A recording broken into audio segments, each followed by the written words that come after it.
بسم الله الرحمن الرحيم. Assalamualaikum warahmatullahi wabarakatuh. Bismillahirrahmanirrahim. Jadi itu penyakit laten ya, melihat orang lain apa? Senang, kok tahu melihat istrinya tidak senang dan senang. Wah, itu kasus orang merantau dan yang tidak merantau supaya tidak tersinggung. Saya memang sengaja mau memberi kajian yang ringan tapi bermakna, karena agama ini sebetulnya dimulai hal-hal yang ringan. Nggak ada ceritanya filosofi agama itu berat, karena jubilatil ukul ala qabulil haqi. Semua ulama berpendapat akal itu dipaksa untuk menerima kebenaran. Saya pernah ditanya seorang dokter, dia tanya gini, Papa, zina itu kan enak, kenapa haram? Lalu tidak enaknya zina di mana? Terus dia saya tantang, andai kan zina wajib kamu bingung, kok bisa? Kalau setelahnya terus tak suruh lagi kamu bisa? Ya udah bisa, maunya. Akhirnya dia mikir iya ya, kalau wajib malah bingung, harus mengumpulkan uang untuk murder. Dan kalau dia senang seseorang tidak harus kesampaian, ya kan? Kalau kamu senang seseorang kan tidak mesti dia senang kamu, kan repot kan? Kalau seneng tidak mesti dia seneng kamu, atau nggak seneng maunya dibayarkan repot. Mendingan diharamkan terus tidak usah, kan enak malah. Tidur di kamar happy santai, syukur-syukur itu terganti oleh sujud, oleh munajat, oleh kesenangan-kesenangan yang religi. Misalnya maling diharamkan ya enak, kalau kita boleh maling malah digebuki orang malah repot. Barokahnya diharamkan tidak dapat pahala, tidak digebukin orang gitu. Sama, jadi perlu membuat argumentasi agama itu penting. Selama ini ada kesolehan amatir, itu yang sering saya kritik setiap saya ngaji itu, kesolehan apa? Amatir. Misalnya gini, kadang-kadang orang kalau gini, Islam itu repot, mau kebar gak boleh, mau bebas gak boleh, nanti kan boleh semua kan enak. Pertanyaannya adalah, ketika boleh semua, apakah lembaga maksiat ini tidak ada aturan? Kan tetap ada aturan. Boleh pakai kalau bayar, itu aturan enggak? Aturan. Kalau yang cantik mahal kan aturan. Kalau apa homer atau arak yang enak mahal kan aturan. Artinya gini, di tempat yang maksiat pun banyak apa? Aturan. Kenapa aturan di tempat maksiat kamu anggap kebebasan, sementara agama ngatur kamu anggap pengekangan? Nah, ini namanya soleh amatir apa? Soleh amatir itu yang latihan soleh. Tapi kalau solehnya sudah lama, kayak saya ini masuk soleh sudah lama, tidak tahu saya. Dari Gus Bak Syukur yang nggak seneng namanya akan komentari ujub, ya sudahlah itu biasa manusia seperti sama merengut. Yang senang akan bilang pemikir serius, yang nggak seneng ngomong kok merengut aja. Orang ita itu ya gitu, yang seneng bilang wah itu sibuk ngalor ngidul, yang nggak seneng kan bilang ita itu. Jadi itu kan nggak usah dipikir lah, komentar orang itu nggak usah dipikir. Jadi ini penting saya utarakan, sehingga saya berpikir terutama untuk zaman akhir. Saya ulang lagi, terutama untuk zaman akhir. Saya buktikan sekian ayat. Sebenarnya saya hafal Quran, tapi ini tak bawa Qurannya supaya nanti kamu bisa nyari ayatnya. Syukur-syukur kamu bisa nyanyi saya hafal Quran, bagus ini. Kalau enggak ya kacau ya. Sekarang banyak orang bantah apa orang hafal Quran, dia sendiri nggak hafal. Saya sering di Jogja, saya mau tanya tafsir sama jenengan, karena tafsir Kemenak itu ada kesalahan sekian 2000 itu, tak tanya kamu apa Quran enggak? Aduh repot ini pada saya. Ini kayak Tyson tinju sama Elias Pikal gitu. Kalau kelasnya enggak sama mati soalnya kan.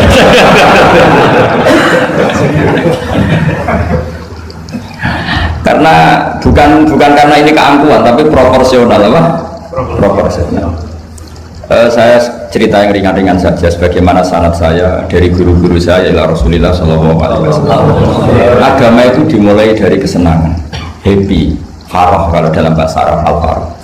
Ayatnya jelas, qul bi fadlillah wa bi rahmatihi fa bidzalika falyafrahu. Ingat Muhammad dengan fadl Allah, anugerah Allah dan rahmatnya, kemudian dengan itu kamu harus senang.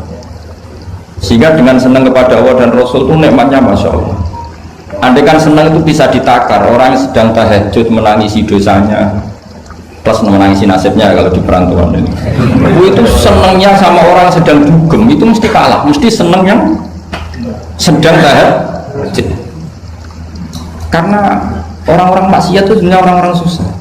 Kalau tidak susah gimana? Setelah itu semua ditanya senangnya di mana? Tidak tahu dia mabuk. Sementara senang kamu ingat betul tadi malam saya nangisi dosa-dosa saya, nangisi nasib saya, kemudian tenang karena kembali ke Allah, kembali ke Rasul. Itu luar biasa senangnya. Tapi masalahnya sekarang ibadah itu kayak ancaman. Kalau ada pondok mewajibkan tahajud, itu santrinya itu sudah mendelik dulu. Kalau di masjid-masjid gini itu kira-kira diwajibkan tahajud, orang juga protes. Ini aliran sesat, sunat kok diwajibkan. Jadi agama itu banyak keunikan, tapi yang jelas saya pastikan kamu harus senang. Kata Rasulullah SAW, salasun mangkun nafihi wajata halawatal iman. 3 hal ini, kalau 3 hal ini ada pada kamu, ada pada kita, pasti kita ini menemukan halawatal iman, manisnya iman. Yaitu satu, ayyakuna Allahu wa rasuluhu ahabba ilaihi mimma siwahuma. Bahwa Allah dan Rasul itu lebih Anda cintai ketimbang yang lain. Mencintai Allah itu nikmatnya Masya Allah. Caranya gimana supaya kita istiqomah ibadah? Anggap hidup kami itu sehari. Saya ini di Jawa, kalau besar, tapi punya uang 200.000 itu mirip banyak sekali. Bukan banyak, banyak sekali. Karena saya ngitung hidup itu per hari. Karena aturannya orang soleh, sama tak ijazahi, pasti kamu nggak mau. Karena kamu kecinta won. Pasti tidak mau. Syarat sahnya orang soleh itu harus nganggap hidup itu hanya sehari. Hanya apa? Wa'mal li akhiratika ka'annaka tamutu ghadan. Beramallah untuk akhiratmu seakan-akan besok mati.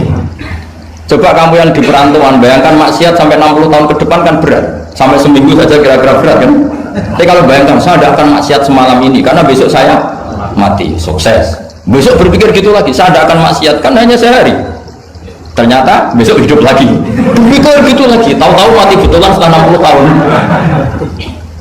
Jadi itu apa ya, satu konsep dari Rasulullah supaya orang itu meninggalkan maksiat itu ringan karena bayangannya hidup banyak.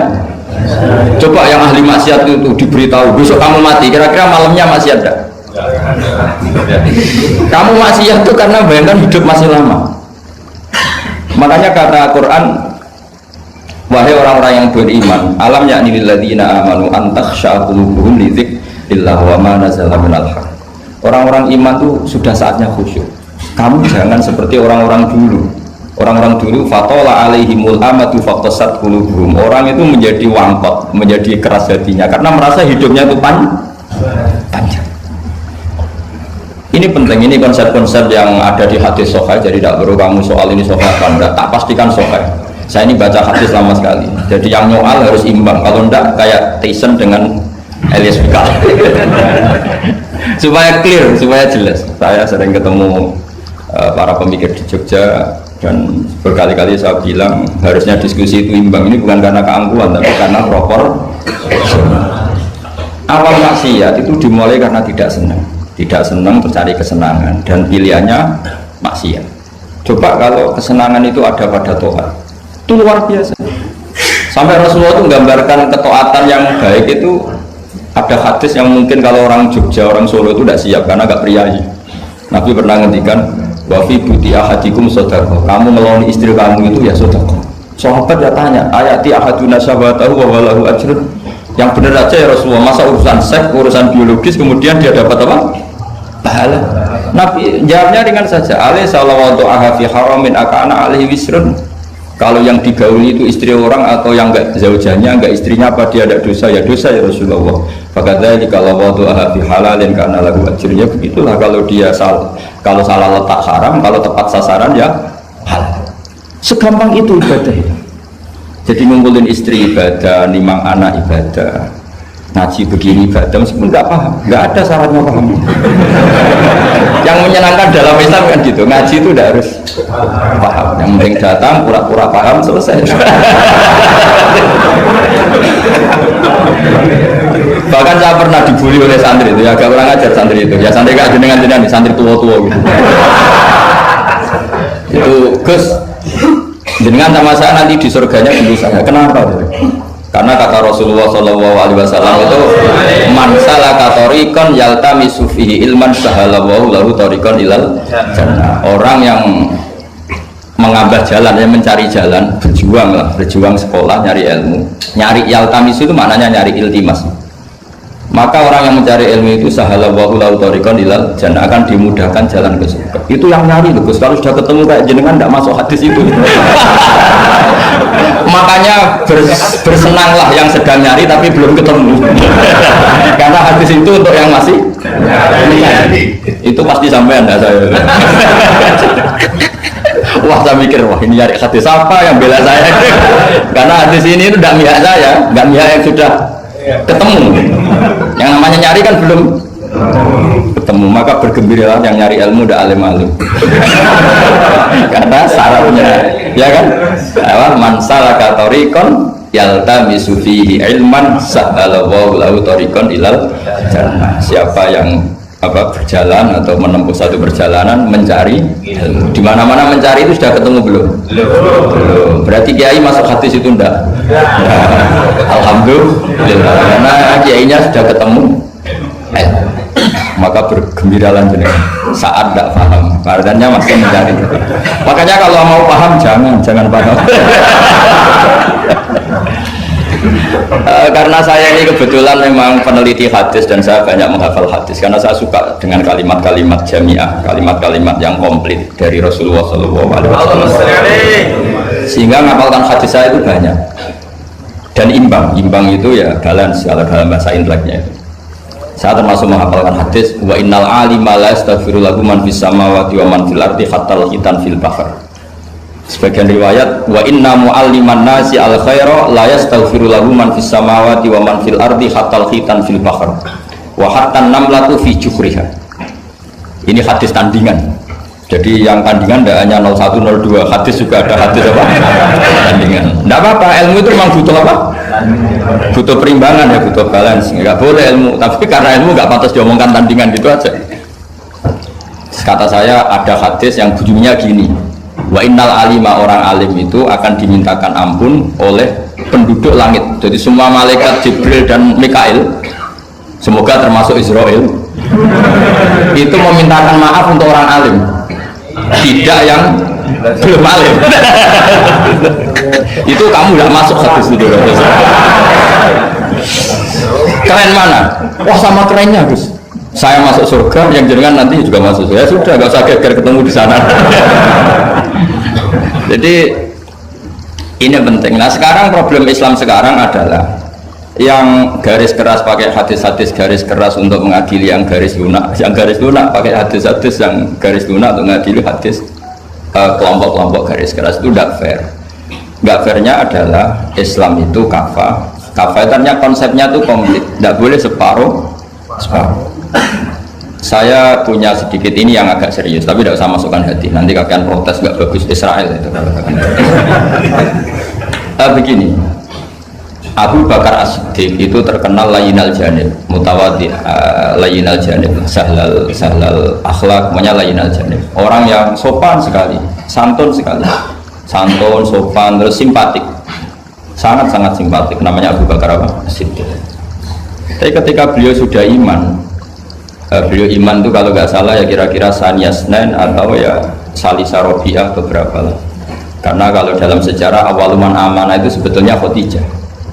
Awaluman amanah mutlaqan itu sebetulnya Khadijah. Awaluman amanah mutlaqan bisa saja Sayyidina Ali, dan awaluman amanah mutlaqan bisa saja Abu Bakar Siddiq. Saya sedikit cerita ya supaya tidak gaduh dalam sejarah. Ketika Rasulullah umur 25 itu, ketika beliau umur 20 itu Khadijah itu karena punya paman penginjil namanya Waraqah bin Naufal, itu sudah tahu kalau Nabi akhir zaman ya Muhammad itu, sehingga dia memerintahkan gulamnya namanya Maisarah. Maisarah itu nama cowok, nama lelaki. Ini perlu dicatat. Nanti kalau kamu tahu Maisarah menemani Nabi dalam perjalanan, terus kamu tiruah cari Maisarah ya. Maisarah itu nama lelaki ya. Lihat ya, Maisarah itu nama. Orang-orang memang lucu. Biasa nama lelaki pakai tak muannas kalau dalam ini Mas Rawis ini bahasa gontornya itu. Kalau bahasa Arab biasa Maisarah lelaki, Tolha lelaki, Hamzah lelaki. Jadi biasa kalau dalam bahasa Jawa kan enggak, soleh dan solihah, muslimin dan muslimat, pokoknya data itu muannas. Cuma bahasa itu agak harus, tapi tahunya baru gitu sudah bagus loh, besar naik kelas.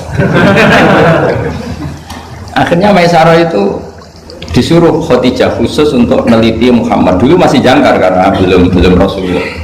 Setelah diteliti di perjalanan ke Syam mengikuti dagang, semua keajaiban dan alamat nubuwah itu ada semua, termasuk tudzillul ghamamah tuti'us sahaib.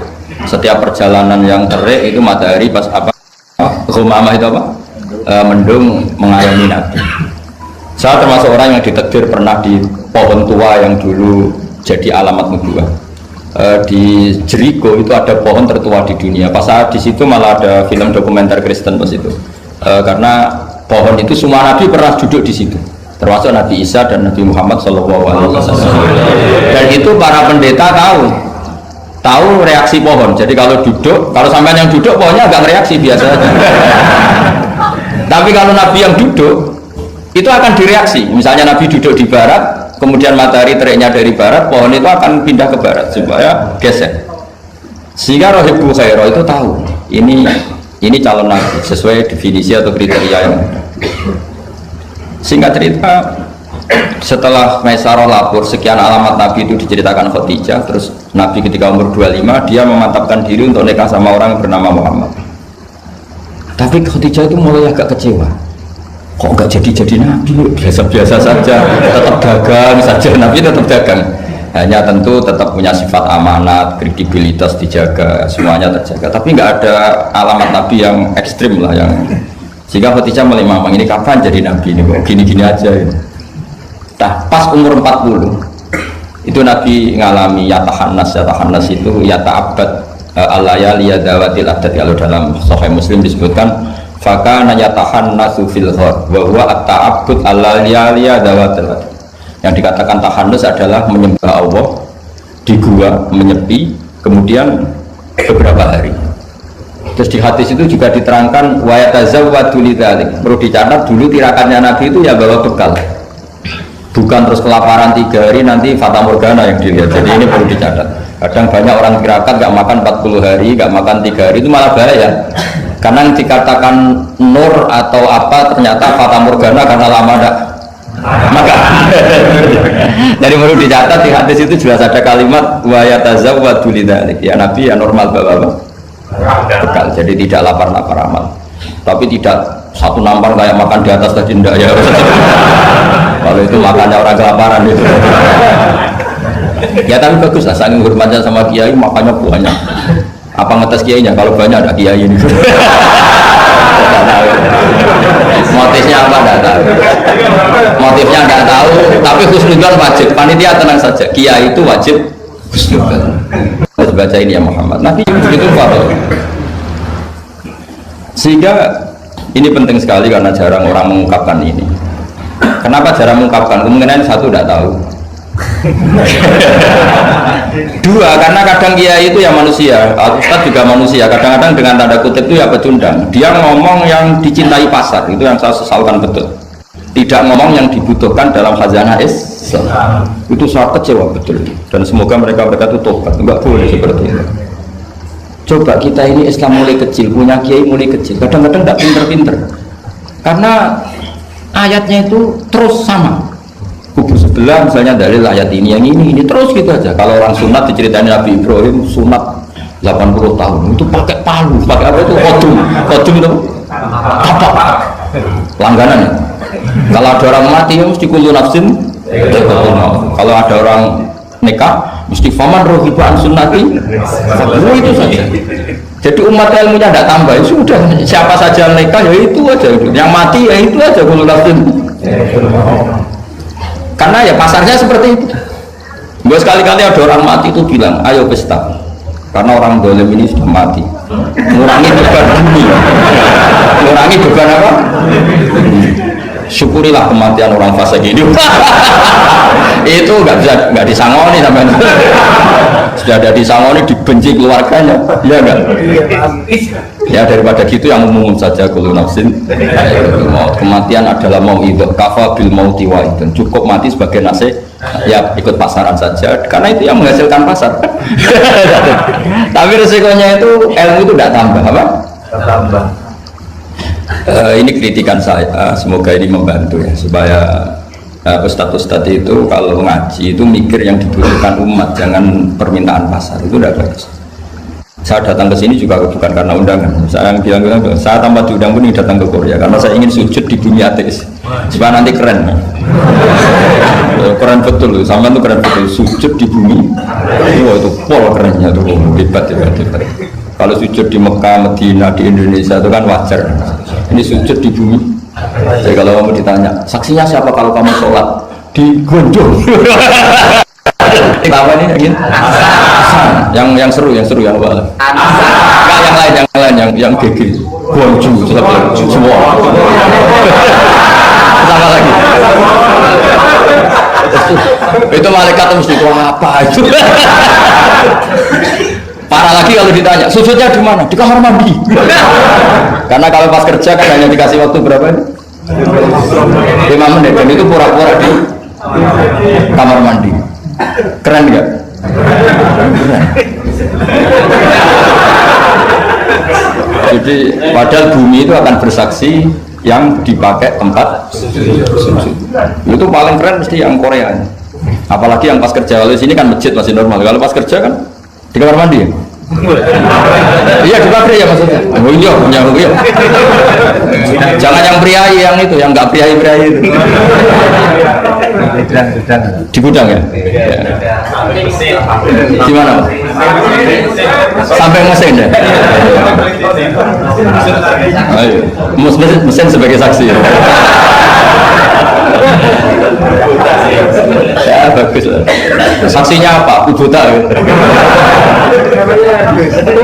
Yang jelas jangan kerja di pabrik salib. Saksinya apa? Kerjanya bikin apa? Ya, pas waktu sholat saksinya apa? Itu bisa berhadapan-hadapan itu saksi sama yang disaksikan. Begini ini intermezzo saja tapi betul. Jadi kemudian Khadijah, kembali ke Khadijah tadi. Rasulullah itu nggak bisa baca. Walhasil akhirnya ditakdir bisa. Saya mengatakan bukan karena belajar, ditakdir bisa karena syaratnya Nabi itu harus ummi itu keibu-ibuan. Tapi Nabi itu uniknya begini, justru beliau ngira itu malakul maut. Jadi pulang itu yarju fufuadu, dia gemeteran sekali. Menangis pulang itu yarju fufuadu, nangis. Terus bilang ke Khadijah, zamiluni, coba saya kasih selimut. Kalau dalam bahasa Arab itu boleh khitab sama perempuan itu pakai ya mu'annas sama khotobah atau pakai mudzakkar ghaib al mudzakkar mukhatab jamak, tapi niatnya ahli. Jadi kalau orang Arab bilang normalnya kalau perempuan kan zamilini karena khitabnya satu yaitu Khadijah. Tapi Khadijah itu nama ahlun, nama keluarga. Jika dalam bahasa Arab juga boleh zamiluni apa? Pakai khitab jamak mudzakkar. Khadijah terus dikemulin. Di mana-mana namanya ketakutan itu ya dikemulin. Dan di mana-mana kalau ketakutan itu cari istri. Yang bayang di perantauan ya kalau ketakutan. Tidak usah lah banyak menyinggung orang. Pokoknya seperti itu. Sunnah manusia apapun hebatnya kalau ketakutan itu nyari istri. Jangan bahasakan nyari perempuan, nyari istri ya. Jadi garisnya jelas ya. Kalau ketakutan nyari apa? Istri. Nyari istri apa nyari perempuan? Istri. Alhamdulillah. Bagi yang punya. Bos. Akhirnya dikemulin sama Khadijah. Ada apa? Oh saya tadi ketemu malakul mauti gini-gini. Khadijah tuh senangnya bukan main.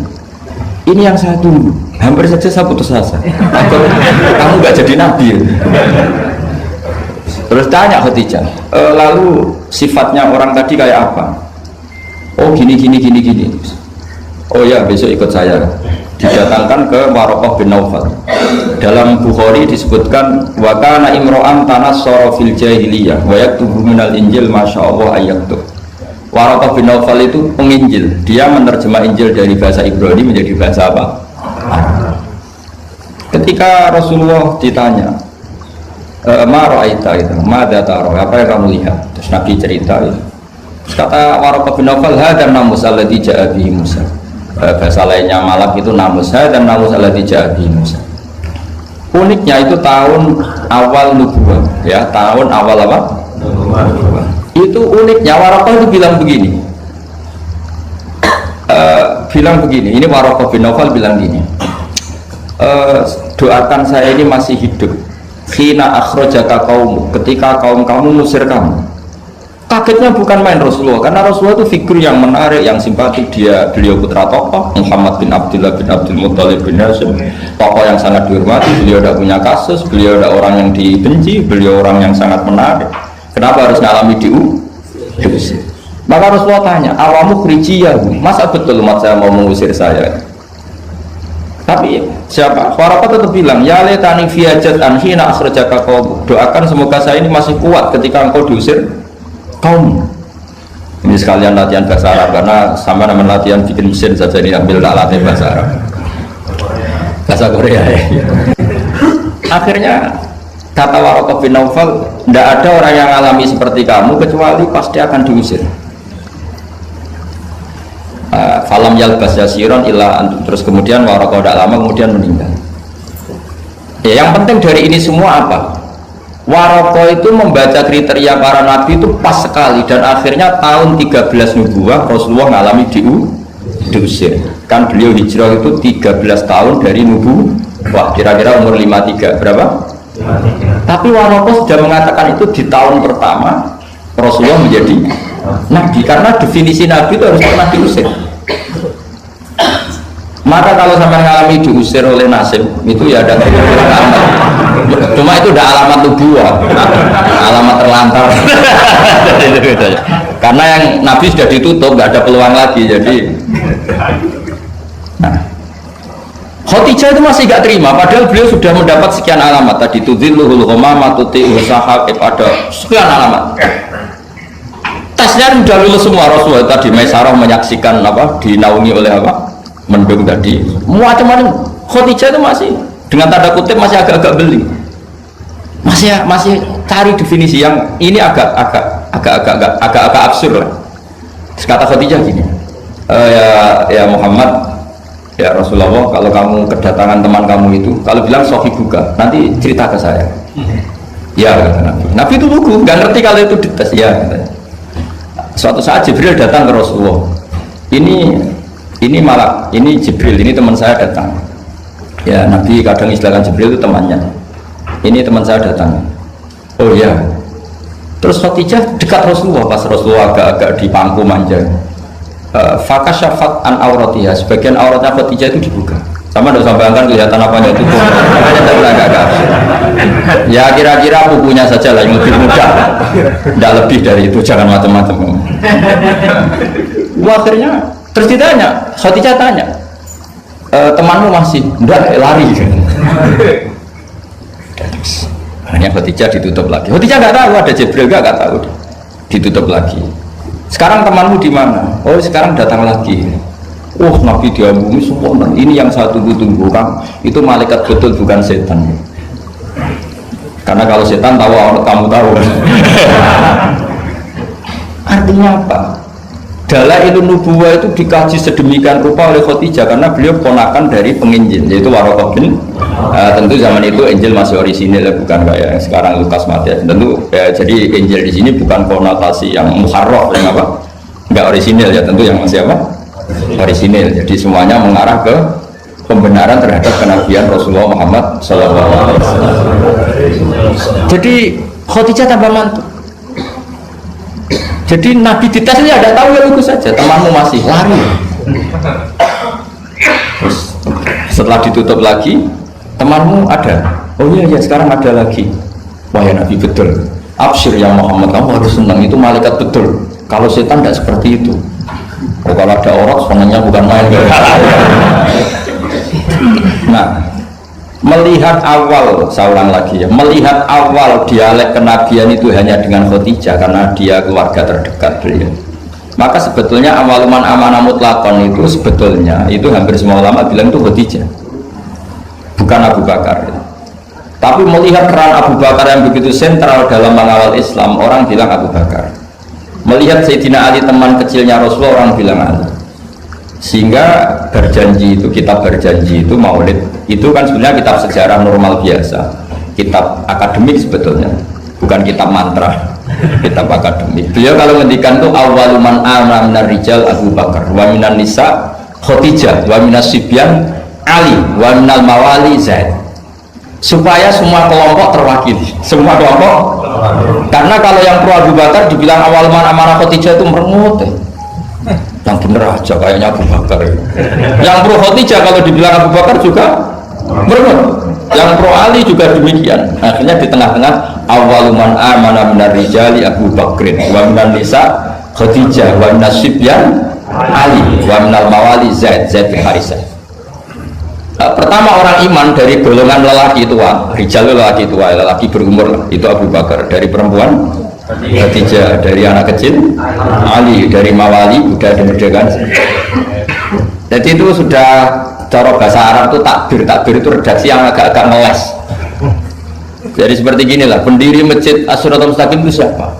Yang pertama punya ide tentu sebenarnya yang pertama, tapi kan ide tok belum terrealisasi. Nah, nanti yang pertama terrealisasi pondasi juga pertama, tapi yang benar-benar mulai dipakai Jumatan itu juga pertama lagi lah. Supaya agak sensitif kita ini harus minta pertama semua, mau tidak mau kan kita harus ngomong awaluman bana hadal masjid si'a, tapi dulu belum ada ya bana ide.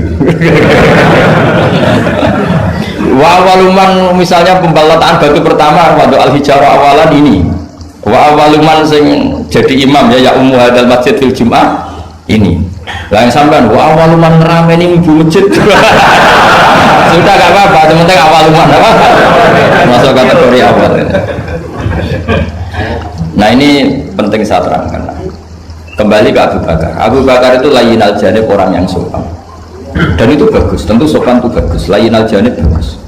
Tapi masalahnya Rasulullah itu dikepung preman-preman yang ganas, yaitu Abu Lahab, Abu Jahal, Walid bin Mughirah, Wa'il bin semuanya preman yang ganas. Bukan sekedar kafir tapi ganas terhadap umat Islam. Mereka penyiksa-penyiksa ulung, termasuk akhirnya ada yang mati syahid, awwalu syahidin fil Islam, yaitu Ammar bin Yasir. Tapi yang bapaknya bukan Ammarnya, siapa? Yasirnya, sama istrinya namanya Sumayyah. Makanya saya tadi ngaji di Masjid Ammar bin Yasir itu ngaji yang paling gak guyon, karena masjid itu didesain untuk mengenang Ammar bin Yasir. Sumayyah disiksa sampai mati, ya Yasir juga gitu, sampai Rasulullah ngendikan sobron ala Yasir inna mu'idakum al jannah, sudah kamu sabar, kamu pasti nanti masuk surga. Bilal disiksa, tapi Bilal akhirnya aman karena menangi, diselamatkan Abu Bakar, bahkan menangi futuhat ya, beliau menangi apa? Fatwa apa? Saya pernah ziarah ke makam Bilal. Akhirnya apa Rasulullah ini kalau gini terus anak Islam orang-orang sopan kok repot nih. Beliau pas jalan-jalan ngerti Umar itu kalau ingin sarapan atau ingin punya uang, kalau ingin punya uang itu harus tarung. Dan dia tarung yang dulu. Jadi kalau tarung itu menang, di uangnya banyak. Barukannya kalau tarung apa? Menangan dari gulat. Akhirnya Nabi mikir, wah kalau yang Islam gini ini cocok. Karena kalau yang sopan-sopan ini kayaknya repot. Walhasil Nabi spontan tuh, Allahumma a'izzal Islam bi Umar. Ya Allah, muliakan Islam ini dengan Umar. Gak tahu apa bisa diganti a'izzal Islam bi Banser, gak tahu saya. Karena kalau Banser sopan ya aneh, Banser kok sopan, gak jadi aneh. Atau pemuda Muhammadiyah kalau sopan kan ya jadi aneh. Masa pengawal kok sopan? Monggo nak badhe salib. Ya gak pantas, oh, setari utang. Pas pamret sopan, wah Pak Jokowi tidak jadi pidato karena yang salaman apa? Banyak yang minta buku, banyak. Singkat cerita betul, karena Nabi yang berdoa itu di sebagian tarikh menyebut doanya Senin, kami sudah masuk Islam, hanya Senin, Selasa, Rabu, Kamis. Kalau kamu ya 30 tahun mungkin. Dunia ini tidak ada yang susah. Yang susah itu tadi kata Abi Quraisy, hati kamu dikelola nggak apa-apa, gampang. Saya beri contoh begini. Ada seorang kiai Abi Quraisy itu khusyuk betul, nggak mau berkawan sama perempuan cantik, katanya takut biologisnya kumat, takut sawahnya kumat. Kalau berteman orang jelek kan nggak apa-apa, Gus, nggak minat, apalagi orangnya merongos, kukulan banyak katanya. Terus tak ingetin, syahwat yang nggak pada tempatnya itu dosa, tapi ngenyek orang juga dosa kata saya. Artinya dia menghindari perempuan cantik tapi dosa menghina. Itu juga ada orang yang nggak mau berteman orang kaya, takutnya tamak gini-gini, senengnya sama orang miskin, ternyata apa? Diperbudak, disuruh mijetin, disuruh-suruh. Dosanya yang berbudak itu. Jadi intinya dalam semua lini kehidupan tuh ada problem fikih. Makanya kita harus pinter-pinter berteman orang kaya, semoga kayanya untuk kebaikan. Berteman orang miskin supaya kita tawadu. Melihat alumni UGM yang sukses kita bangga. Yang bikin masalah kita istighfar, gitu aja, gampang kan urusannya. Artinya kiai juga sama. Kiai itu punya alumni yang jadi kiai, alhamdulillah. Yang enggak jadi kiai problem, ya kita istighfar semua di semua kehidupan kita. Nah, kata bapak, ini bapak saya, kalau pagi-pagi Abi Quraisy itu ada orang nyun sewu, orang miskin, sholatnya pas-pasan, pakai celana pendek, pagi-pagi rokok di warung. Bapak itu mesti bilang gini, hak, aku sing kiai ra mesti sebahagia itu. Sudah marung, nggak punya uang, ngutang, itu nyingkrang bahagianya, masya Allah. Itu kata bapak, itu rahmatnya Allah. Orang nggak punya karya, nggak punya prestasi sebahagia itu, jangan diganggu kan. Selama ini kita sebagai akademisi, sebagai dosen juga ikut salah, melahirkan satu faham, bahagia itu kalau jadi dosen, bahagia itu kalau jadi rektor, jadi menteri, sehingga orang itu tidak kok berbahagia dengan kesehariannya. Padahal orang seperti itu, sering saya ketemu orang nganggur itu, wah enak Gus jadi wong nganggur lah, jadi menteri dikongkon presiden, jadi pejabat esok kudu ngantor, jadi wong biasa enak wae turu-turu wae ngopi-ngopi gitu. Intinya bahagia seperti ini tidak usah dibatalkan, biar aja tetap bahagia seperti itu. Karena kalau kamu jadi dosen, nyanyi Anda di UGM juga kamu nggak mau. Jadi itu penting, ngelola kebahagiaan itu penting. Jadi ini Mbak Aida, Mbak Aji, semuanya harus dilatih lah, bahagia itu dilatih. Syukur-syukur model wali ya, terus sujud, terus sungkem di Allah. Kalau nggak model wali ya dilatih yang gampang-gampang. Saya teringat konflik itu dimulai dari tersinggung. Saya ulang lagi, konflik itu dimulai dari tersinggung. Saya punya sekian khazanah tentang ngelola tersinggung. Saya berkali-kali cerita itu. Suatu saat Imam Syafi'i didatangi orang, cium tangan, terus hormat. Setelah itu orangnya menghujat. Dilaporkan sama santrinya, itu orang yang tadi nyium engkau, di luar menghujat engkau, menghina engkau. Imam Syafi'i tertawa-tawa, baguslah saya wibawa, di depan saya agak berani. Enteng saja, dianggap enteng saja. Enggak kok, wah itu khianat, itu munafik, enggak. Alhamdulillah saya wibawa, buktinya di depan saya tidak berani. Nah, ini tip Bu Rektor, kalau ada yang ngerasain jenengan di luar, alhamdulillah di depan saya tidak berani. Jadi enteng saja. Diceritain lagi, orang separuh dari kampung ini nggak suka jenengan Imam Syafi'i karena engkau terlalu ngendikan hak. Baguslah, kalau nggak suka saya berarti nggak ngutang saya. Yang masalah itu yang suka-suka itu bisik-bisik minta-minta. Jadi dianggap enteng saja. Kalau Anda sudah bisa ngelola konflik seperti itu, ringan saja. Ada lagi ulama disuruh ke tetangganya, setelah datang ke rumahnya, irji falah hajata libik, sudah kamu kembali, saya tidak butuh kamu. Setelah sampai rumah dipanggil lagi, ya saya jadi butuh kamu, silahkan ke rumah. Datang lagi sampai 3 kali. Dan setiap dari 3 itu ulama tadi senyum, senang, puas sekali. Akhirnya pemuda tadi tanya, engkau saya bully, saya kerjain kok tetap senang ceria. Sampai 3 kali, ayo datang ke rumah saya. Setelah sampai rumahnya, sudah pulang aja, saya tidak butuh kamu. Setelah di rumah dipanggil lagi, Pak Yai jadi acara di rumah saya. Setelah di rumahnya, sudah saya tidak butuh kamu, pulang. Sampai 3 kali. Dan fikul lil marroh, di fitil kal marroh, di semua itu beliau senyum, senang menikmati. Terus tanya pemuda tadi, kenapa engkau tetap senyum-senyum menikmati?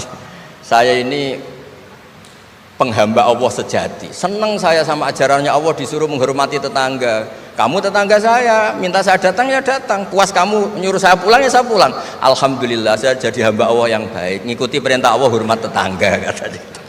Sama kita di Indonesia gitu, kalau Anda tidak sefaham dengan presiden atau dengan bupati, perintah Allah itu hubungan dengan mereka baik, cocok tidak cocok harus baik, itu perintah Allah. Jangan yang cocok jika kita membebek, tidak punya prinsip, tidak punya ideologi. Saya diundang di sini, kalau nuruti nafsu saya tidak cocok, kiai kok diatur-atur. Tapi perintah Allah disuruh menghormati kawan, kata Rasulullah di sebuah hadis, inna min abaril birri silatar rajul ahla wuddi abih. Kebaikan tertinggi itu adalah berkawan baik sama teman bapaknya. Saya ini dekat sekali sama Profesor Zaini Dahlan, sehingga harus menghormati putrinya. Sebetulnya wajib hormat itu dosen UGM, kalau enggak dipecat kan.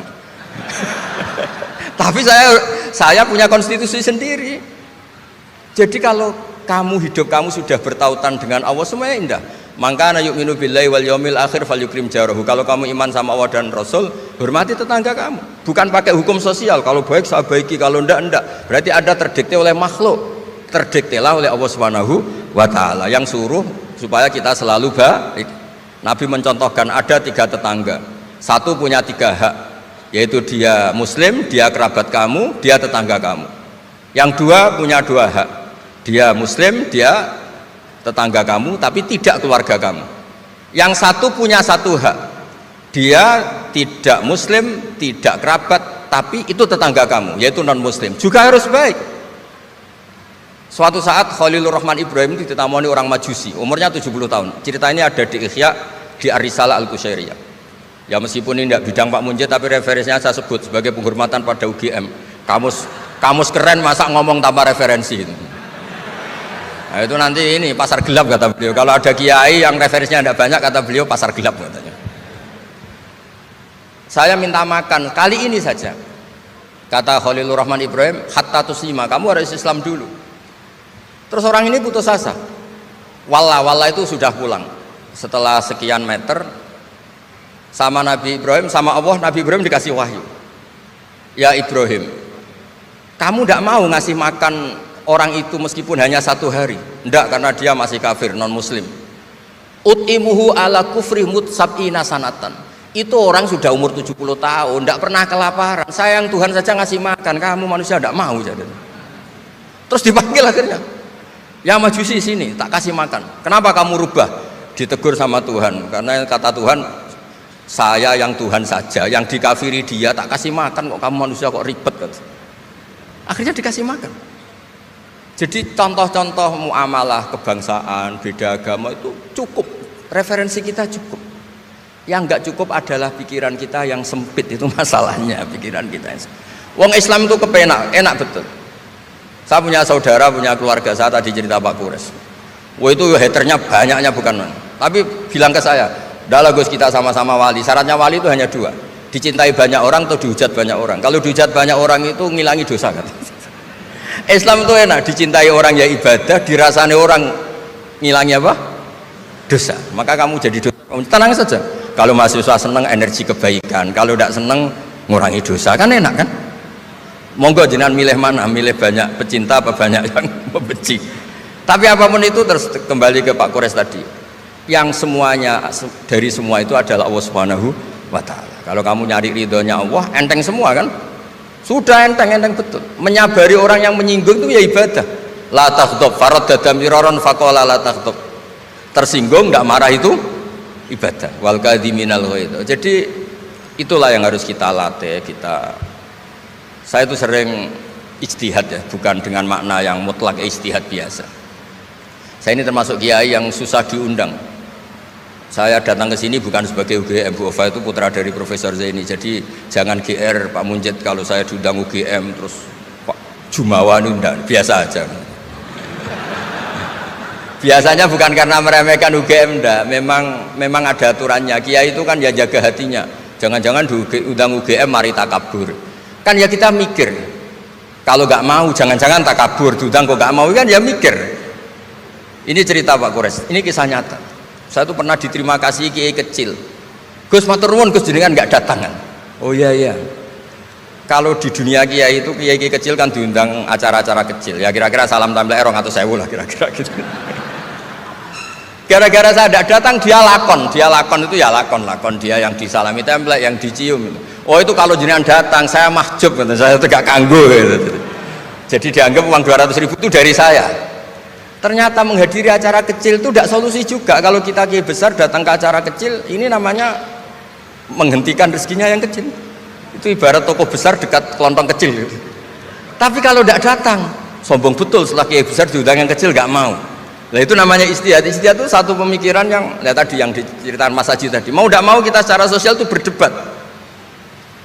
Sebaiknya kita ingin merakyat apa enggak? Kalau merakyat dengan tema-tema rakyat, urusannya makan, mungkin kita tidak jadi negara maju. Tapi kalau terlalu tema-tema besar, jangan-jangan lupa ngasih makan. Ya sudah, itu istihad. Ini yang terakhir saya cerita perbedaan pendapat. Dulu Al Haris Al Muhasibi itu pernah punya ide. Ini temannya Imam Ahmad, temannya Imam Syafi'i. Ya Imam Ahmad saya mau ngarang buku tentang menolak faham-faham Mu'tazilah, faham-faham yang nggak benar. Menurut Anda gimana? Jawabannya lucu. Jangan, katanya. Kenapa? Sebelum Anda membantah mereka, meluruskan mereka, pasti Anda cerita argumentasi mereka. Ketika cerita argumentasi mereka, jangan-jangan mereka lebih tertarik argumentasinya Mu'tazilah daripada argumentasi Anda. Berarti Anda ikut menyebarkan kebid'ahan itu. Terus oh iya. Nah ini mohon maaf ini mahasiswa UGM yang masih muda-muda ini. Misalnya rektorat bikin pengumuman, nyun sewu ada gambar yang seronok, yang menarik. Terus ditulisi gini, jangan lihat ini bahaya. Misalnya. Orang lihat tulisan jangannya apa ngelihat gambarnya? Nah, tidak semua kebaikan disebarkan itu baik karena ini ada hitung-hitungannya. Saya sebagai ulama ahli sunnah misalnya, tahu madzhab Mu'tazilah, tahu madzhab yang lain-lain itu dari cerita ulama itu.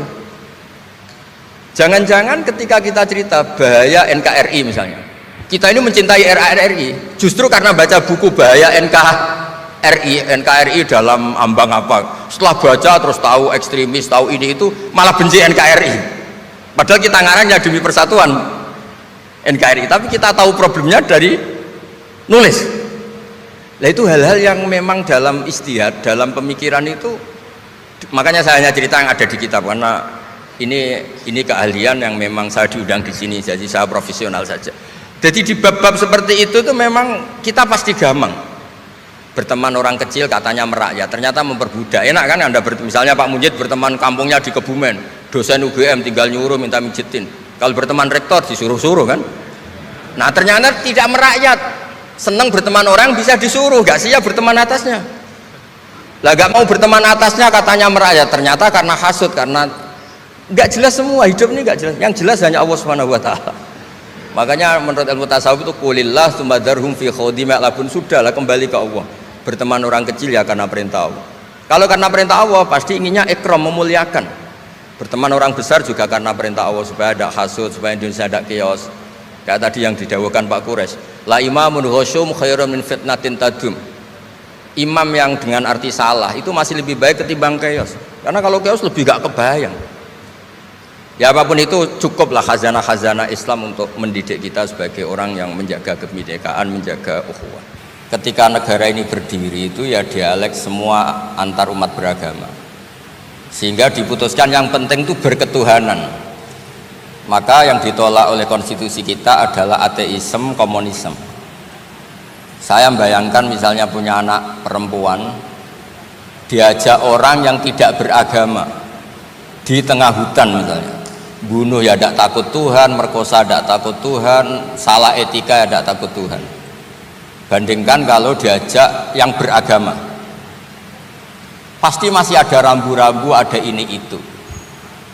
Sehingga memang masalah betul ketika orang tidak berketuhanan itu. Itu semua tokoh agama bersepakat. Termasuk saat itu ya ada Perindo, selain ada NU ada Perindo. Itu yang ditentang itu adalah ateisme. Karena kalau orang tidak bertuhan itu ngeri. Ngerinya itu ya tadi misalnya kita punya anak perempuan atau punya keluarga, diajak orang yang tidak beragama. Misalnya berzina ya tidak takut dosa, merkosa ya tidak takut, bunuh ya tidak takut karena tidak punya Tuhan. Mungkin takutnya sama polisi ya kalau ketahuan, kalau enggak. Tapi kalau orang bertuhan ini sistem kesalehannya, sistem kebaikannya ini berlipat-lipat. Takut hukuman Tuhan, takut sosial, takut ini itulah, sehingga kita bersepakat berketuhanan. Lalu kedua, ada beberapa kejadian nyata di beberapa negara yang fahamnya itu tidak bertuhan, itu bekas kondom atau bekas apa dipakai lagi, didaur ulang. Bahkan tinja yang bisa dikelola jadi bahan makanan. Kalau yang beragama tidak, termasuk mungkin di ilmu medis ini tidak wilayah saya tapi saya cerita, mungkin masalah-masalah kayak ya apa hal-hal yang menurut kita dilarang, menurut agama mereka enteng saja. Misalnya bikin cadangan-cadangan organ tubuh dan sebagainya. Kalau beragama itu masih enak, aturannya jelas. Kalau nggak beragama itu repot. Sehingga saya cerita sedikit lagi-lagi karena kadung dipuji ahli Quran Pak Quraisy sama saya cerita dulu ketika Rasulullah itu sugeng masih hidup, itu ada kekuatan politik, satu Romawi bertuhan, yang satu Persia tidak bertuhan, tidak berkitab suci. Ketika Romawi kalah itu Rasulullah itu susahnya bukan main, karena yang masih mentautkan diri dengan Tuhan kalah sama yang sudah tidak bertuhan. Dan ketika akhirnya Persia yang kalah, yang menang Romawi, Nabi itu ikut senang karena yang bertuhan mengalahkan yang tidak bertuhan. Kenapa penting bertuhan? Karena bertuhan itu setidaknya punya aturan. Melakukan ini dosa, melakukan ini dosa. empati sama fakir miskin itu ibadah. Semua agama pasti sama di tema-tema seperti itu, sehingga berketuhanan ini penting sekali. Kata Pak Quraisy tadi, berketuhanan itu luar biasa. Terus kedua, ini penting juga, saya mohonnya, saya pernah juga disowani beberapa tokoh dari Mabes Polri. Saya sering bilang Indonesia, utamanya pejabatnya, harus terima kasih sama seluruh rakyat Indonesia, karena itu aset yang sebenarnya Indonesia ya seluruh rakyat Indonesia. Saya cerita satu cerita, ini hadis sahih di Bukhari, nggak bisa dipertentangkan. Ini hadis sahih di Bukhari, di Muslim. Di antara yang diapresiasi Allah itu adalah potensi jahat kita tidak menjadi, tidak kita wujudkan. Kalau seluruh rakyat Indonesia, tidak usah seluruh, seperempat kita ini maling semua, itu negara miskin kok, karena biayai kita di penjara 2 tahun 3 tahun. Separuh kita mentalnya membunuh, habis Indonesia. Seperempat saja, sepertiga saja, 1/8 saja punya mental killer, itu habis Indonesia. Ketika rakyat kita, ketika tetangga kita, masyarakat kita tidak melakukan kejahatan, itu ketertiban yang sejati. Maka semua bentuk ketidakkriminalan yang dilakukan oleh rakyat Indonesia itu awal dari aset bangsa ini. Coba kalau semua orang mencuri, habis negara untuk biayai di penjara. Semua orang kriminal, berkahnya mereka tidak melakukan, Indonesia baik-baik saja. Sebab itu ketika ada sekian kebaikan, Nabi terakhir ngendikan apa? Takufu syarroka anin nas fa innaha shadaqatun minka ala nafsik. Potensi jahat kamu jangan kamu lakukan, itu sudah menolong peradaban. Para gadis tetap gadis karena nggak diperkosa. Orang yang punya kambing satu tetap punya kambing satu karena nggak dicuri. Orang yang berkarir tidak terhenti karena karakternya agak dibunuh, tidak dihujat, tidak dihentikan, tidak disetop oleh cibiran, oleh bulian. Maka di antara 7 orang yang dilindungi Allah, fi dzillihi yauma la dzilla illa dzilluh, itu Nabi hanya cerita orang yang nggak jadi. Di antara yang diceritakan Nabi dalam sebuah hadis, saya ini lelaki sejati, sangat mencintai sepupu saya, dan saya mau ngumpuli dia, tidak mau sampai saya kasih uang 100 dinar. Setelah saya kasih 100 dinar, saya ingin ngumpuli dia dengan cara salah tentu. Dia gak mau dan berpesan, la tafuddal khatam illa bihaqqi. Kamu jangan ngumpuli saya sebelum nikah. Singkat cerita, pemuda ini gak jadi melakukan hal yang nista, yang gak benar.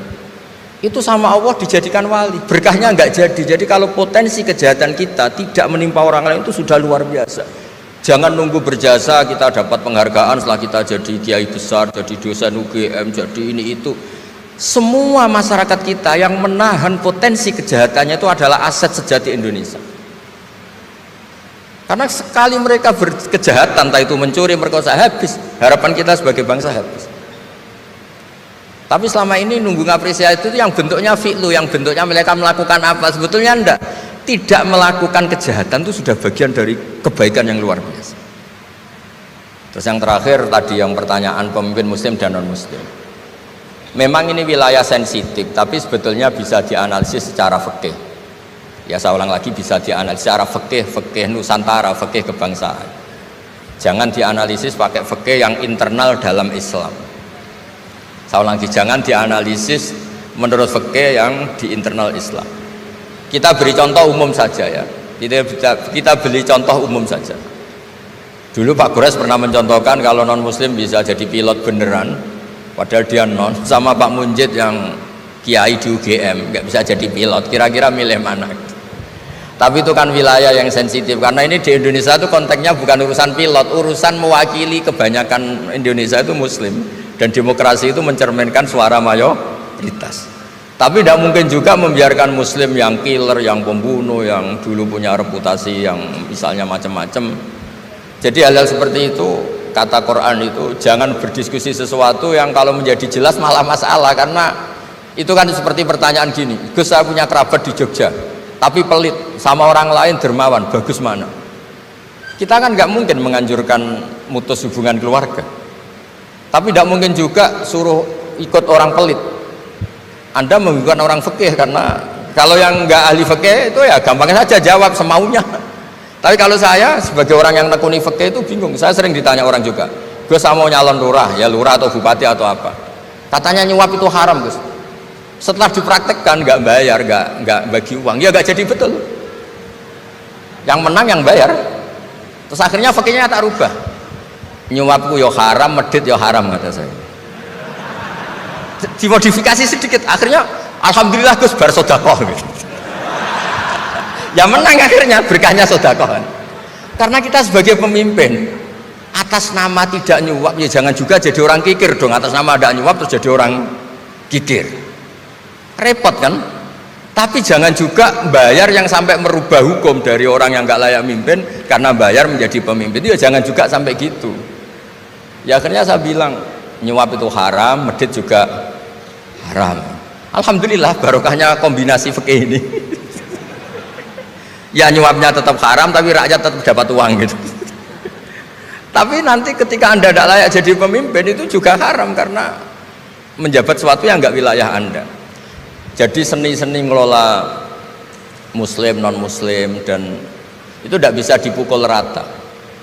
Karena itu wilayah-wilayah yang sensitif, yang butuh detail, yang butuh satu peristiwa spesifik. Saya pernah ditanya, Gus saya ini hidup di Amerika, kalau milih presiden kan sama-sama non muslim, milih yang siapa? Ya jawab yang akhafu dororon, misalnya ada presiden Amerika yang sangat demokratis misalnya, dia membiarkan Islam berkembang, sama jenis non muslim yang Islamfobia, tentu milih yang demokratis. Ada yang dosanya itu membunuh, yang satu dosanya korupsi, ya milih ya korupsi karena membunuh itu lebih ekstrim timbang korupsi misalnya. Itu ada di aturan fikih. Jika sama-sama pasti salah, milih yang akhafud dororen, yang madorotnya ada begitu apa besar. Coba kalau kita punya pemimpin yang hobinya itu bunuh, sama yang hobinya rakus harta misalnya, itu di fikih jelas dijelaskan milih yang rakus harta kalau bandingannya itu, karena pembunuhan itu lebih berat secara ukuran dosa. Tapi apapun itu, ini bukan pembenaran pada kesalahan, bukan, tapi memang ada aturannya.